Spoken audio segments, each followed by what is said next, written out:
some of these star players who have beat their girlfriends or wives, they make the headline, but they don't get the firestorm of criticism like the Catholic guy at a commencement speech who says, hey, motherhood is a great high calling.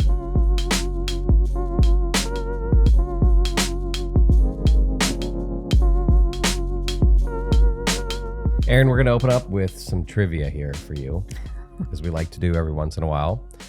And here's the question. Who are the reigning NFL Super Bowl champions? Oh, that's easy. The Kansas City Chiefs. Why are you saying it so lightly? Why are you whispering? I'm not whispering. You don't like to say their name either? No, I thought you were going to give me a hard question, so it was kind of out of And relief. who were their opponents? Who did they beat to win the NFL championship? Oh, man. I already forgot. Oh, gosh. There you see, this is what happens. Pride comes before a fall. Oh, my gosh. You got a little cocky. You thought you knew. Wait, who did they? Oh, Erin. I know. I can't You remember. had come so far. Oh, the 49ers. Very yeah, good. the 49ers. Yeah, of course. okay, cameraman, off camera. Don't give her the answers. Let her struggle. It was there. We have done podcasts on letting your kids struggle. This isn't important knowledge that I need to retain. So my mind takes it and then spits it out because there's a lot that I need to retain. Oh, so you're saying the events of human history aren't important. So history is not important. I would not put the Super Bowl in historical events that are important to me. Oh, maybe so they are to the relativistic. players. Now you're a relativist. It's not important to me. Man, this podcast has already gone downhill. Let's close in prayer. Let's pray for Erin. Do you want me to test you on like church history trivia? Go for it. Oh my gosh. It's not a either or. You can have a deep knowledge of church history and a deep knowledge of the NFL. And I have both. So, wow. All right, Erin. So last question. You're 1 for 2. There's another one? Yeah. How many yards did Brock Purdy throw for? Oh my gosh, you're ridiculous. For those who don't know, Brock Purdy is the quarterback for the 49ers, the losing team. Yards, that's a measurement that we use in the NFL. You're not talking to me like that. No, I'm talking to the audience. Oh, okay, good. For the non-NFL people out there. That's good. Okay. All right, Erin, here's the next question. Last question. Who is Harrison Butker? He's the kicker for the Chiefs.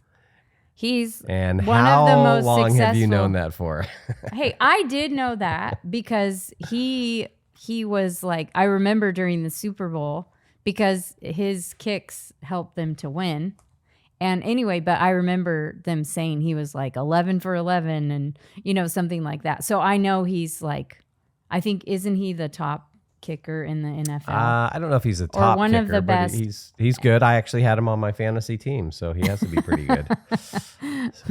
So anyway, yeah, I know he was a really good kicker, and kickers don't always get the credit they probably deserve, but he's gotten he's gotten publicity lately because he dared to speak the views that he holds, but even before that, like, people kind of knew who he was.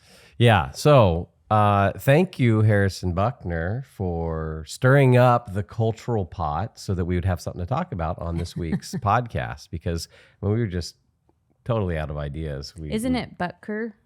That's why I said Butker, didn't I? No, you said ner. No. Like N-E-R. Okay, we're going to go back and listen to that recording, but I'm pretty sure I said Butker. It's B-U-T-K-E-R. Mm-hmm. So yeah, professional football player in the NFL, kicker for the Chiefs. He's won a couple of Super Bowls because he's been on the Chiefs. And he is a committed, staunch Catholic. Do you know how I knew that? That he's a Catholic? Uh-huh. Because he said, I'm Catholic? No, because after he kicks the field goals and they go in, he points up to heaven.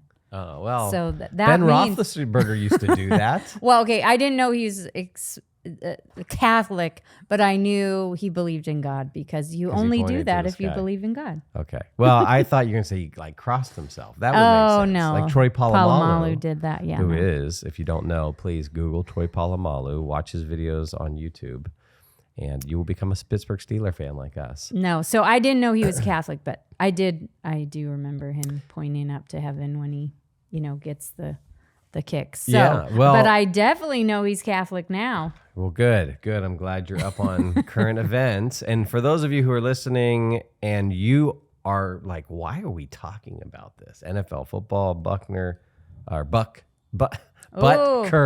Ooh, you may have said it wrong. I just corrected myself. Butker, Harrison Butker. I'm going to emphasize the butt part and then I won't get it wrong. Because then I won't say Buckner. I'll say butt. Okay, keep going. Okay, sorry. I shouldn't emphasize butt. Because that's a bad word in our home. It sure is. You get in trouble. Even when our kids are teenagers, they can't say butt, according to Mrs. It's just, to me, it's crass. So I prefer them to say bum or tush. Bottom. Our 17-year-old is saying bottom. Quit airing dirty laundry. Hey, it's okay, guys. She's a homeschooler. She homeschools. All right. So we're talking about Harrison Butker because he did a commencement speech at Benedictine College, a Catholic college. And he gave the speech. It got posted online and bam, things blew up for poor But I cannot. You've got me all twisted here. I cannot pronounce it correctly. I love how you blame me for you not pronouncing it right. I mean, if you have social media or in any way watch the news, then you have heard about this 20-minute graduation speech that he gave because it has gone, as they say, viral. And apparently he's gotten death threats and all kinds of stuff since this speech was released. Yeah, well, the city of Kansas City, I guess is what you call it, the city of Kansas City. Somebody on their social media in response posted a negative reaction and said he lives in such and such city and kind of doxed him. Didn't give a specific address, but then they took that down, and I guess apparently that employee has been fired. Which, well, good. That's dangerous. Grounds for firing. Yeah, but yeah, so this is all blown up. And so if you are not aware of all this controversy, just jump online, do a Google search for Harrison Butker. And you will, it's the first thing that'll pop up, his commencement speech.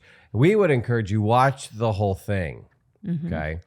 You got to listen to the whole thing. It's about 20 minutes. You can actually find the transcript online and you could just, you could read it.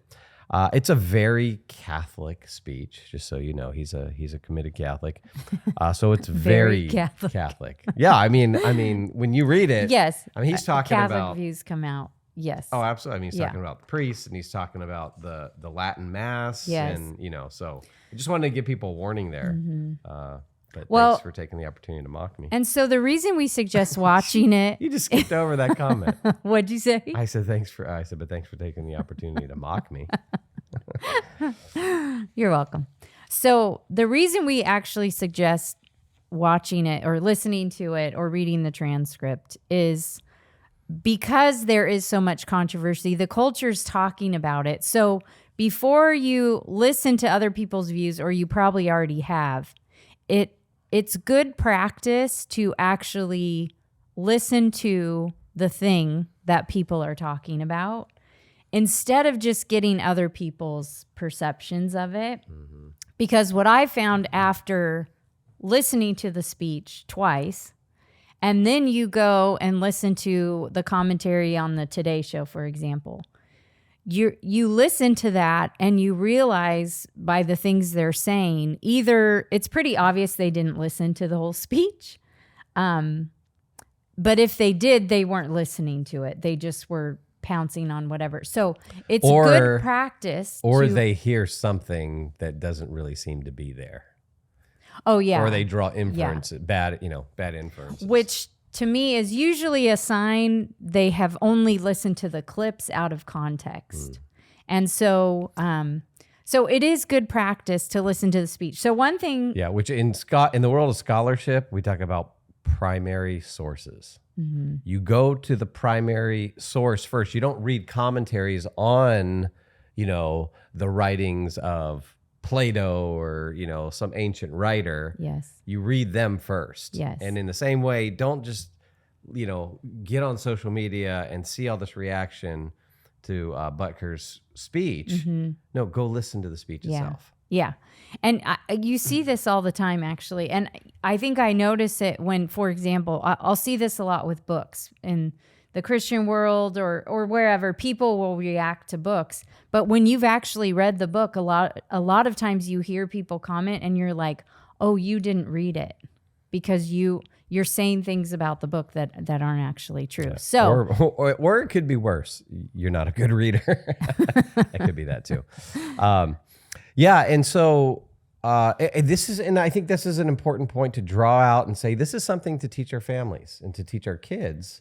And it's actually a charitable way to approach other human beings with dignity and to take them seriously, but to let people speak for themselves and not just take others' opinions. And sometimes, someone gets misunderstood or gets demonized, and then people pile on. That's just kind of the tribalism of our culture. And so this is an opportunity actually to kind of model for our kids. How do you walk through something like this? How do you navigate these ideas, the controversy of the culture? In fact, that's what you did with our kids. Yeah. You were a model. You were an exemplar. You were a paragon of virtue. So as you were talking, I was thinking it's good to do this because sometimes controversy happens in the culture and we're kind of like, oh gosh, I don't even want to weigh into that. Like I'd rather my kid, like, let's just avoid it. But actually, oftentimes these controversies are what we talk about on this podcast all the time. They're opportunities to teach the kids, help narrate things, and help them to start to see things in the culture around them that we want them to see and notice and not just take in. So if you're thinking, why would I care about a commencement speech at a Catholic college? Well, the reason you should care is because right now the culture is caring about it. And so we can help our kids to think about why we should care about it. Because it tells us something about the culture. That's what it does. So as you mentioned, I did this with our kids. You were out of town. I was praising you. I was highlighting your virtue. You are a woman among women. And I just want to publicly praise you right now. Okay. But no, I was stoked to hear that you had done this with our kids, with the two kids who are still at home, who are still living off our dime. They sat down with you, our 12 and 16-year-old, they sat down with you and you showed them the 20-minute speech. Yeah, so I asked our high school and junior higher if they had heard about the speech because I didn't know if maybe they had. They said no. And so I thought, okay, well, what I'm going to do is have them listen to the speech. And I told them it was controversial, but I didn't tell them what part of it, where the controversy was at. So I said, just listen to the speech and see if you can pick up on what the controversy is. So it was interesting because neither of them thought the part that ended up being the controversial part was the part that was controversial. So because as good Protestants, they thought the Catholic part was controversial.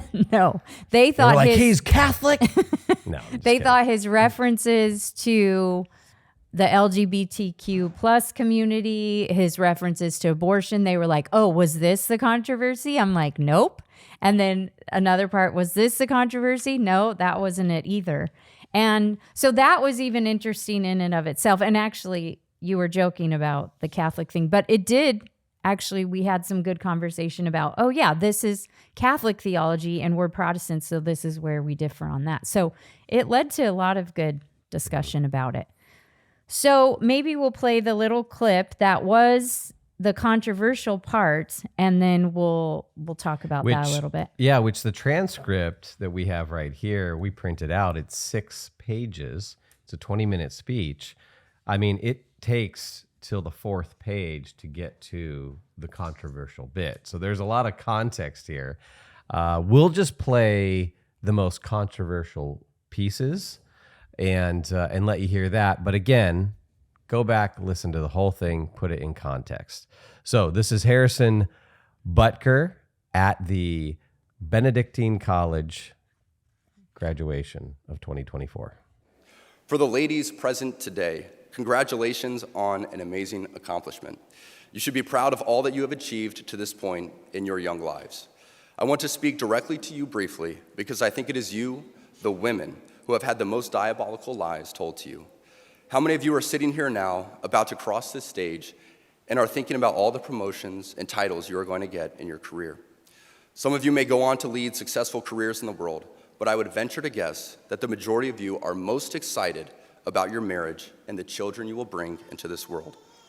I can tell you that my beautiful wife, Isabel, would be the first to say that her life truly started when she began living her vocation as a wife and as a mother. I'm on this stage today and able to be the man I am because I have a wife who leans into her vocation.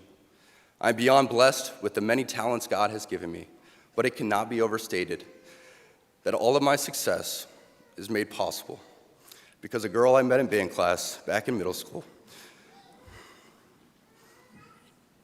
would convert to the faith, become my wife, and embrace one of the most important titles of all, Homemaker.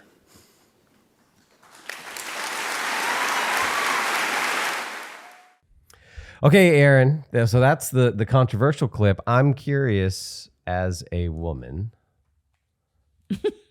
and someone who also identifies as a woman, how did you hear Butker's comments? The way he said it.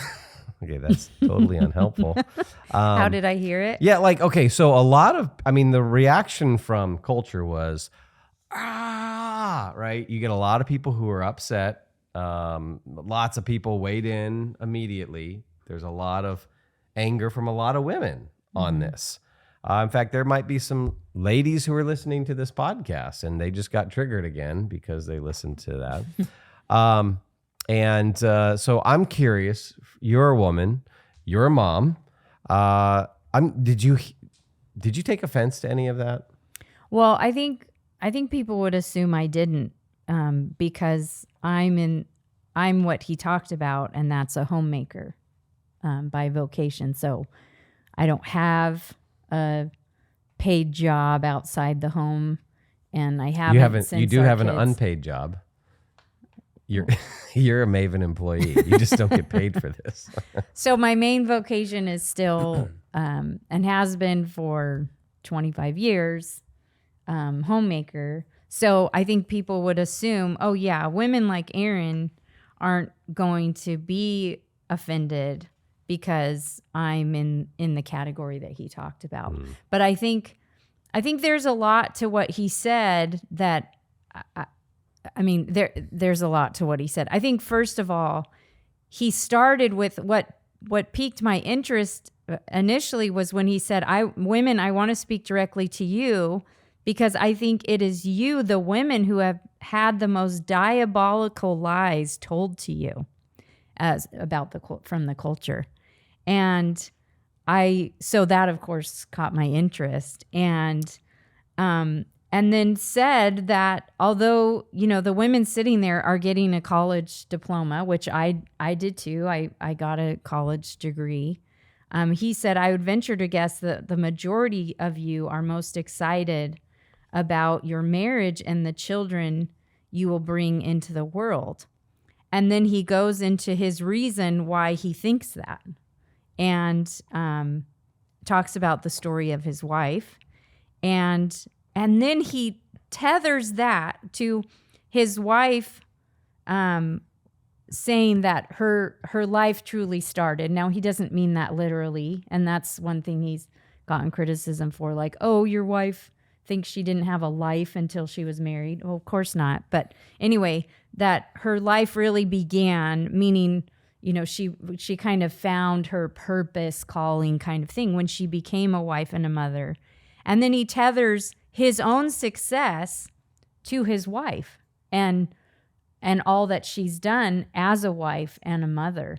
And so he, right from the start, is saying to the women, you probably have a desire to be a mother and a wife, which the vast majority of women do. That's not controversial. Unless Today it is. that's not controversial unless those things aren't good. And of course, from a biblical worldview, those things are good. And so he's saying probably what a lot of you are desiring is something good beyond the college degree and success that you might find in the business world. And then, as I say, then tethers his own success in his career to the fact that his wife has taken on this vocation as her main vocation. So it was very honoring and demonstrates, I think, how he views this calling, as people say, or the vocation of wife and mother. You can see he really values it and sees the impact not only on his life, but then he'll go on to talk about his kids too. Yeah, and this is where I think reading people charitably, and I think working hard to listen carefully, to understand there's probably some larger context as well. And so that's why you read charitably helps with interpreting something like this, because right away, some of the critique is, as he's elevating motherhood, he's demeaning all these women who have careers. And actually what he says does not rule out having a career, but he is elevating motherhood. Now, the reaction of the culture was, hey, this was demeaning. I mean, you even had the NFL had to weigh in on this because this is one of their employees. And it was interesting. It was the senior vice president who is the league's chief diversity and inclusion officer. He said this: Harrison Butker gave a speech in his personal capacity. His views are not those of the NFL as an organization. The NFL is steadfast in our commitment to inclusion, which only makes our league stronger. Which I hear that, I want to go, what do you mean by inclusion?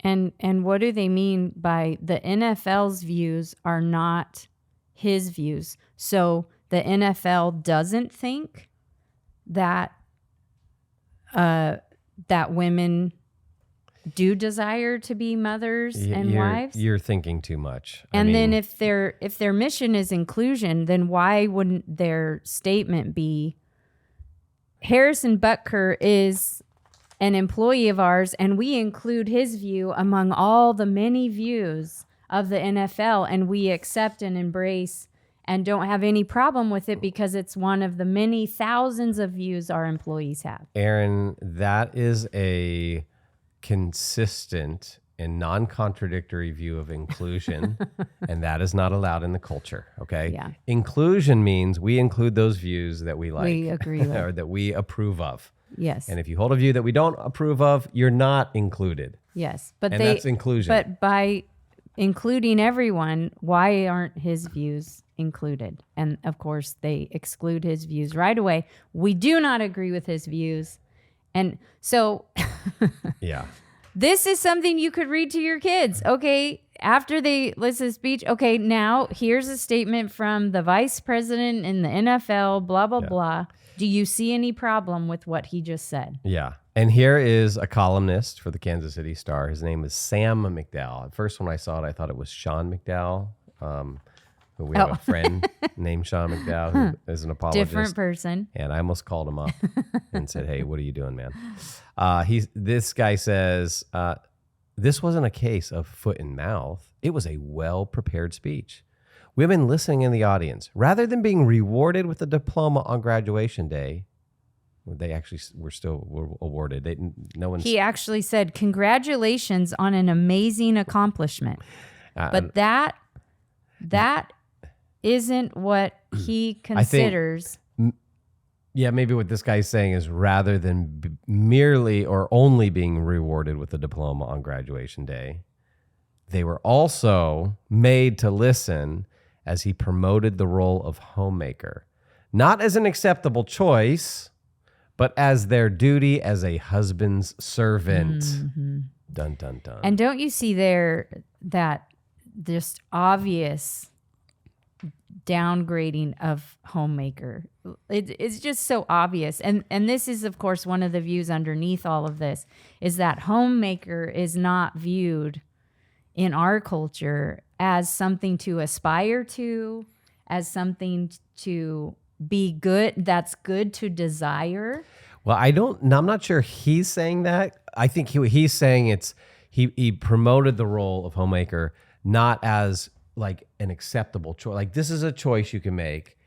I mean, if you want to, if you're a dummy, you can make it, because then, if you want to be your husband's servant. Oh, okay. I thought you were referring to me. No, I'm saying if you're a dummy, you could, be charitable to him. No, I'm saying this is basically what he's saying. Uh-huh. Okay, women. Sure. If you want to be a homemaker, be dumb if you want, because you're just going to be your husband's servant. Yeah. That's how he describes homemaker. Homemaker equals husband servant. Well, so I'd like to ask him that question, or is he saying that that's what Harrison Butker did?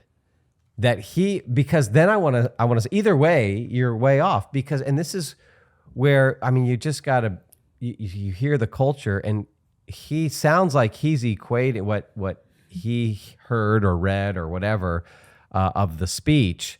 He's saying, okay, Butker basically said, promotes the role of homemaker as your duty to be your husband's servant.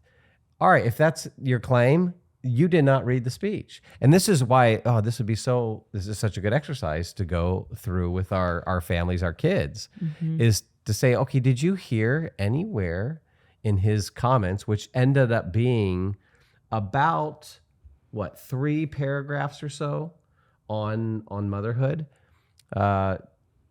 did he anywhere kind of indicate that it was kind of your duty as your husband's servant? Mm-hmm.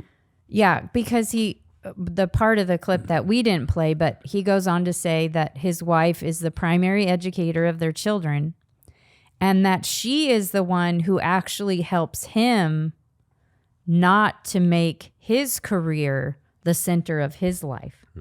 And so that suggestion too is that not only is it good for women to not have like an outside career as the center of their lives, he seems to be suggesting it's been good for him, for his wife she keeps him balanced in not putting football and his business over her and the kids. Yeah. And that's maybe my only critique of his kind of what he said is I would have loved to have him on the flip side make it really explicit that fatherhood is this great, good, this elevated role as well as motherhood is. And I think it's implied in there. And I think, as a good Catholic with some good Catholic theology of the family, we could probably assume that from him.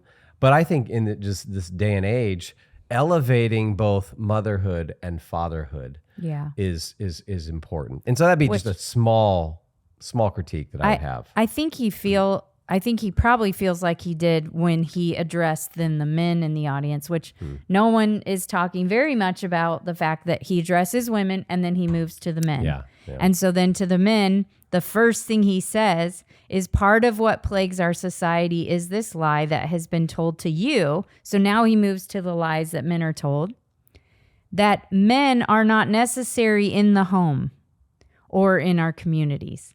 And so first thing is that men aren't needed in the home, that it's just a woman's place. So he's actually coming against this. Oh yeah, women are just in the home.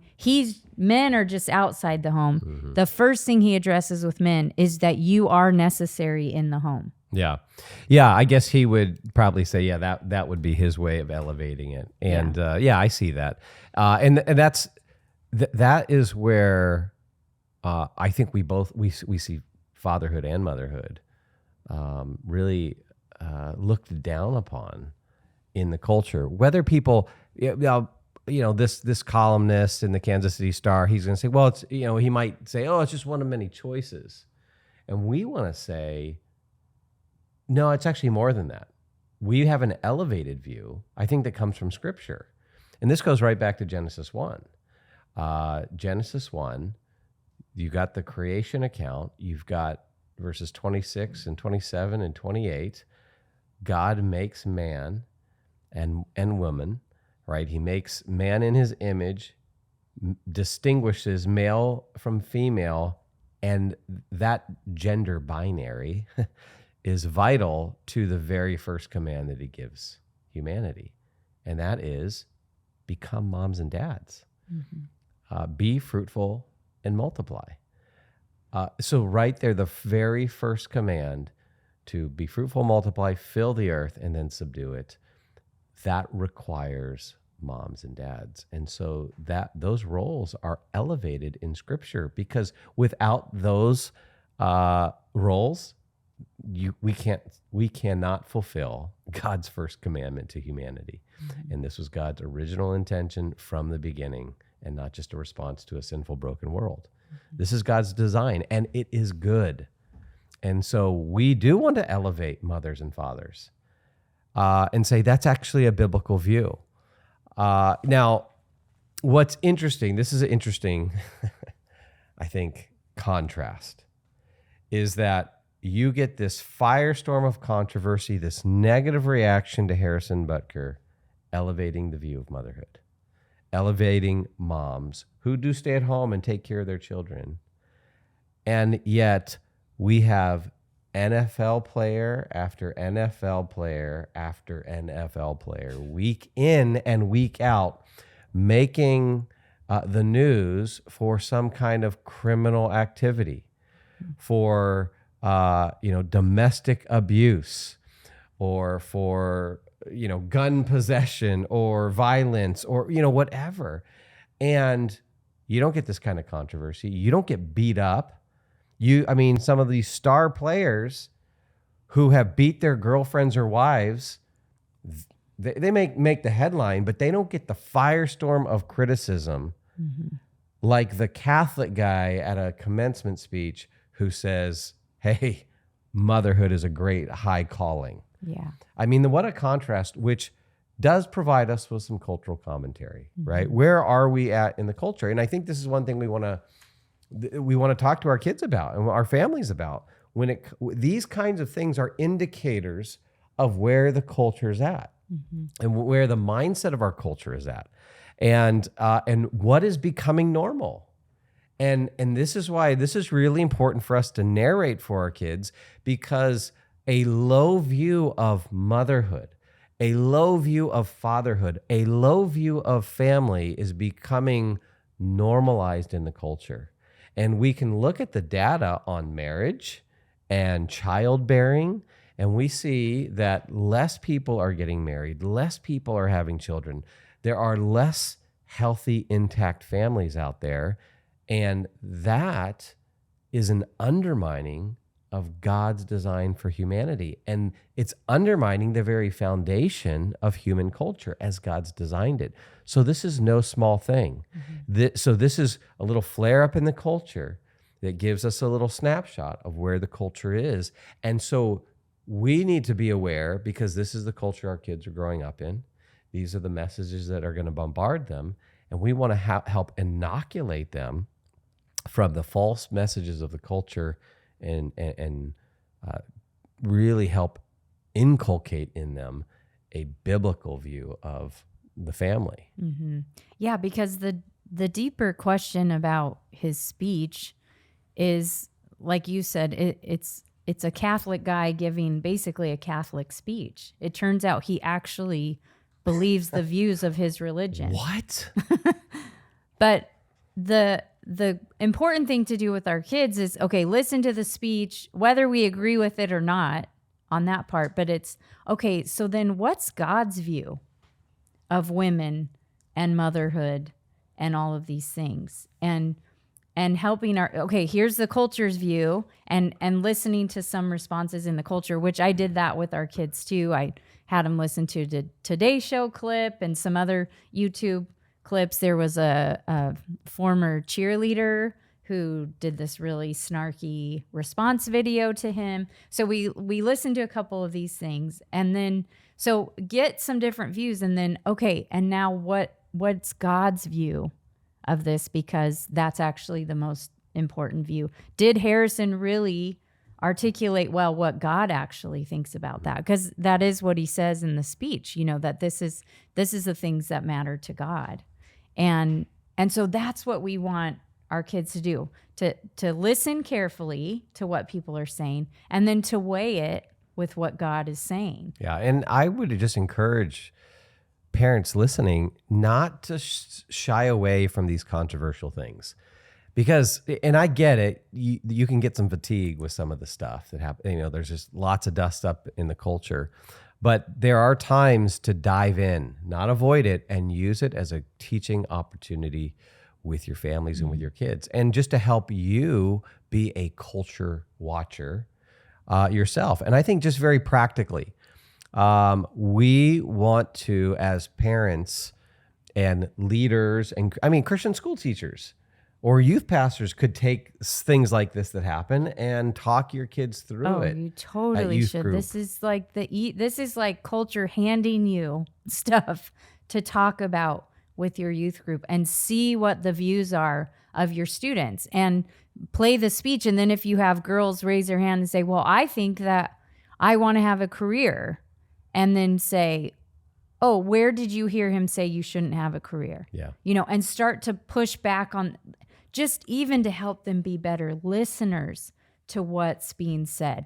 Things like that. This is the easy stuff that culture just hands you. Just listen to it with them. And I think it also can be an indicator for us. Like, if you don't think this is really that big of an issue, you might want to think, hey, maybe I've been catechized by the culture a little bit on this, because we're talking about God's foundational design for humanity. But a lot of us evangelicals, a lot of Protestants do not have a well thought out, a robust view of family and God's design for the family.